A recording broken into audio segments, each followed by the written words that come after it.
qui est très intéressant dans une exposition collective, c'est de faire appel, je vais dire, aux dinosaures.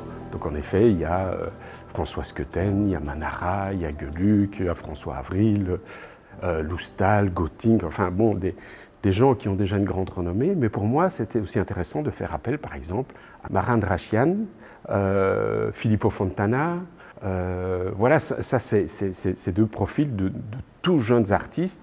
Donc quand je les ai invités, je sais qu'il y en a, leur spécialité, comme Laurent Durieux par exemple, c'est de faire des affiches alternatives. Donc lui, c'était clair, il allait faire des affiches alternatives. Soluto par exemple, ou Rebena, eux, ils sont vraiment dans le portrait. Donc en effet, c'est vraiment une carte blanche.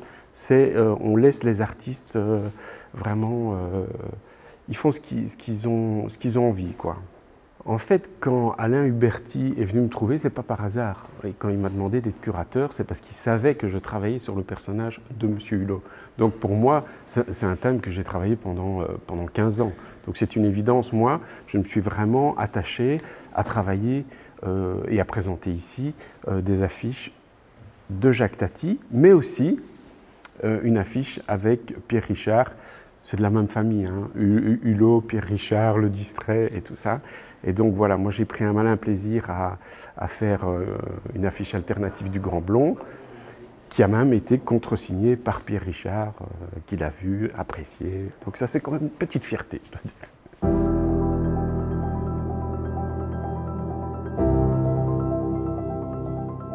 Alors le rapport entre la BD illustration et le cinéma est assez évident.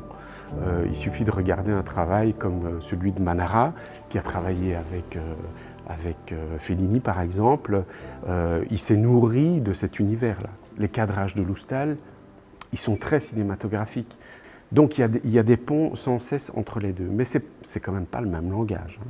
On est d'accord que il y a le temps en moins dans une illustration, donc il n'y a pas de son par exemple. Donc ce sont des faux amis, on va dire.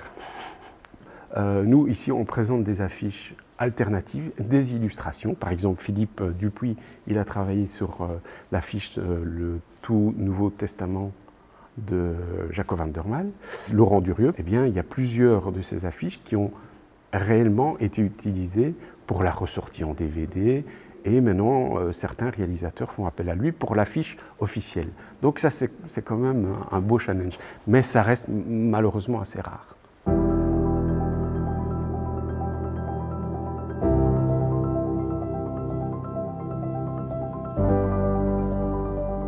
On va présenter ici aussi des objets qui ont été utilisés dans certains films mythiques. Donc on va pouvoir retrouver par exemple le gilet de Titanic.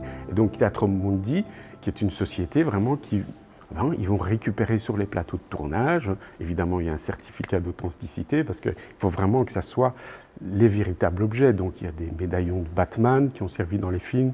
Donc les geeks de cinéma, ils vont se régaler parce qu'il y a quelque chose de très émotionnel. Et c'est vrai, je veux dire, les gens, ils se rattachent aussi au film, aux souvenirs qu'ils ont eus en voyant le film, et peut-être même à une certaine période de leur vie. Donc il y a quelque chose de très sentimental malgré tout dans cette exposition. Certains adultes, quand ils voient les poils de Chewbacca, ils ont la larme à l'œil parce que ça leur rappelle toute une enfance. Ils sont attachés à ce film par l'enfance. On vit dans une époque où tout est un peu dématérialisé.